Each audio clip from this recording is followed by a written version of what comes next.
The last action camera I bought was this, the Hero 10, with a max lens mod and the media mod on it. And I run it on a motorcycle helmet. Yep, I do vlogging, mostly vlogging. And then I skipped the Hero 11 because I didn't see it as a great improvement over the 10. I just saw it as evolutionary. So, spoiler alert, I bought a Hero 12. I pre-ordered it. It'll be here in a week or so. And then I'll have some more Hero 12 content for you. But why would a prosumer like me, and that might be stretching it, I consider myself a prosumer, but why would a prosumer buy the 12 to replace the 10? Or, in my case, probably work with the 10. Well, I got surprised this morning. I didn't realize GoPro was going to do their whole reveal and all that. I've got about 11 loosely organized thoughts on this matter and why I bought the Hero 12 after having skipped the Hero 11. So I'm John from Road Reality. Normally I'm out vlogging. Today we're looking at that. We're going to dive into some of the specs, some of the new features, some of the things I like and don't like. And if you've ordered a 12 or you're not going to order a 12, let me know in the comments below. Let me know why. So let's dive right in. First of all, 10-bit recording. Okay, we've got 8-bit currently, which is 16.7 million colors. We're going to 10-bit, which is a billion colors. So there's a better gradation or gradiation. I don't know what the word is,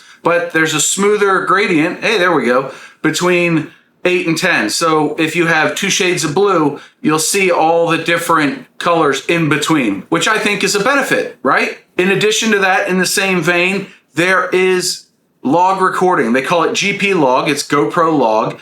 And any pro photographer is going to tell you that shooting in log is better. You get a lot more detail in your picture that you can then tease out through color grading. We all know I like color grading, and we'll get back to why I color grade in just a minute. But in addition, and they don't have it available yet, but there is a LUT, a lookup table that GoPro is going to presumably release in the near future to take the GP log footage and color grade it. So when I get my hands on that, you know I'm going to try it out and I'm going to show you the results.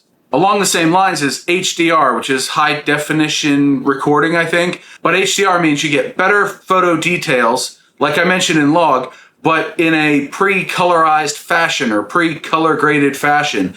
So you won't have to touch it in post, but the footage looks wonderful. And from GoPro's announcement video, they're using multiple exposures in the same frame to accomplish this, which, like I mentioned before, I like to color grade. The biggest reason I color grade is to fight that automatic GoPro color because they hide too much in the shadows, and I like to tease things out from the shadows. So this might actually mean I don't have to color grade my GoPro footage. I might need more Hero 12s. We'll find out in the near future.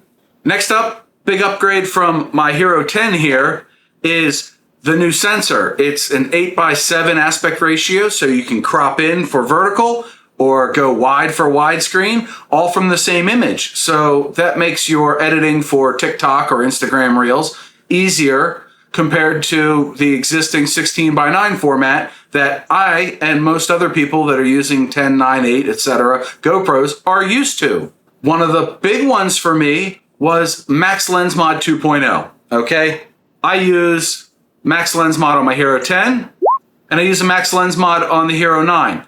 It makes the footage stable. It allows for the horizon lock, so this all works just fine and doesn't move around, so it's just kind of like you did that, which I happen to really like, and some of my viewers rather like. For Max Lens Mod 2.0, GoPro has added a better hydrophobic coating, twice the scratch resistance, and they've increased the field of view that you get when you're using the Max Lens Mod.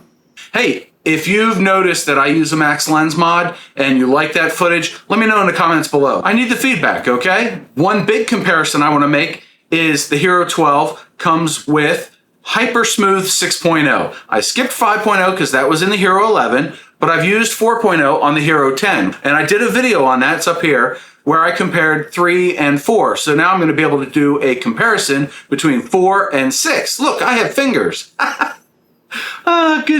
Good times, good times.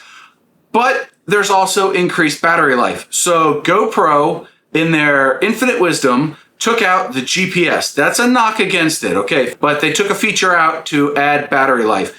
Everything a GoPro does requires battery life. Anything past just capturing an image and storing it on an SD card, you just can't get around it. The amount of things that this action camera does or has to do is enormous in my opinion.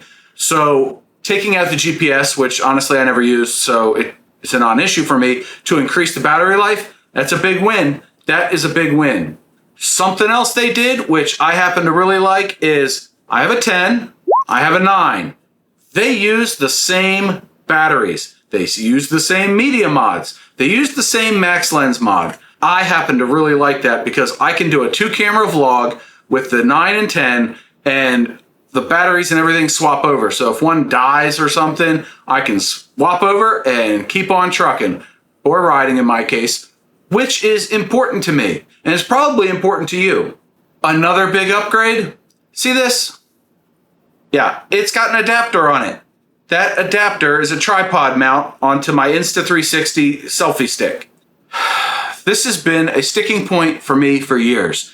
You need an adapter to be able to connect a Hero whatever to a selfie stick. Lots of selfie sticks take the tripod, and GoPro finally put a tripod adapter into the finger system in the actual GoPro itself. So what does that mean? It means GoPro is being more compatible with other stuff. So in addition to their 40 plus mounts, now you've got extra stuff to play with, which I happen to like. And my last point is auto boost. I am really curious to see how well this works, but according to their video, GoPro added auto boost to hypersmooth. So when it's set to max, it'll zoom in to whatever you're doing because you're moving around a lot. But then if you're on steady ground, it'll zoom out so that you get a wider field of view, which I want to see how that plays with my helmet setup because I think it's going to be interesting, but not really sure. Overall, there was a lot in this announcement that said, buy me, buy me, buy me. And I'm a sucker for a deal, which we'll get back to in a second. But I ordered the Hero 12. Here's what I ordered with it. I've got the Hero 12, a 2-pack of Enduro batteries, a new 256 gig micro SD card, and the Max Lens Mod 2.0. I mean, that's a lot to like in one little package, right? Here comes the kicker for me. As a GoPro subscriber, you saw in that image, I got a discount. Previously, it was like 50 bucks, okay, US. So 450 down to 400, you order it, yada, yada, okay. That was one of the reasons I skipped the 11, in addition to not just being revolutionary, right? Now we have a lot more evolution, which is, what, 2 generations newer than this bad boy, which I've done 500 to 1,000 hours of recording with. I use it a lot, right? I plan to use the 12 a lot. I'm going to see if it overheats. That's a big one. Stay tuned for that. But $300. So for the price of the Hero 12, the Max Lens Mod, the batteries, and the SD card, I'm under 500 bucks and I got a new camera and all the trimmings to go with it. I will reuse the media mod, of course, but hey, if I can have my 2 cameras set up the way I like, I'm golden right there. So stop the presses. Why would you not buy a Hero 12? Well, one of those is if you bought the Action 4 that was released last month. I saw enough sticking points with it that I wasn't even intrigued in the slightest. Call me a GoPro fanboy if you want, but I am in the GoPro ecosystem. I got my cameras, they all work with the remote, and 95 times out of 100, they work just fine for my use case. I know other people have had more problems with the 10 and 9. I've worked around most of those, okay? I just have. I see no reason to jump ship at this point. Besides, the remote is a definite workflow enhancer for me because I save a ton of battery life and editing time being able to just record what I want. Another reason, if it's not in your budget, do not go out of your way to spend money you don't have to buy a camera. I happen to be a glutton for punishment, so I bought one.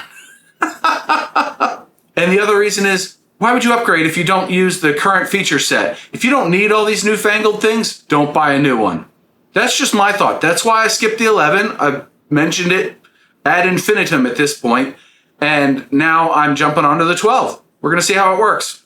In addition to everything I mentioned earlier, there are a number of features meant for what I call regular consumers. You know, people that just want the quick and done. So they have an auto highlight reel that uploads to the cloud and downloads and emails you and all that stuff. That's great. I don't plan to use it. I enjoy editing my footage.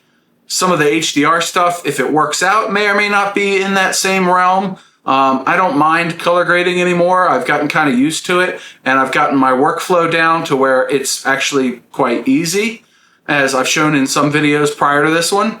And then there's some features that are meant for higher than prosumer, professional level, if you will. They got a thing where you scan a QR code with your phone and the camera there, and it syncs all your cameras via time code. So if you need that exact syncing, it makes it easy to use a phone, hold it up in front of the GoPro, and it sets all the time codes for each GoPro to the same. Bing, bang, boom, you're synced up in editing. I don't have a problem with that. I use the multicam setup in DaVinci Resolve. It's pretty easy. It's pretty quick for me. I don't have a problem with that. But that's what I got for the Hero 12. I think there's a lot of reasons to upgrade and only a few to not upgrade. What do you think? Give me your thoughts below in the comment section. I want to hear this. I mean, I've already bought one, but are you buying one? Why and why not? What are you looking forward to if you did buy one? What's your favorite new feature? I'm super excited for this thing. I haven't been excited for a GoPro in 2 years when I got the Hero 10. Yeah, that's the last time I was excited for an action camera. Everything else has just been kind of meh. So anyway, until the next one, go watch this video here. YouTube thinks you'll like it, and I'll see you guys in the next video. We're gonna mix in Hero 12 stuff in the near future, so buckle up. Bye.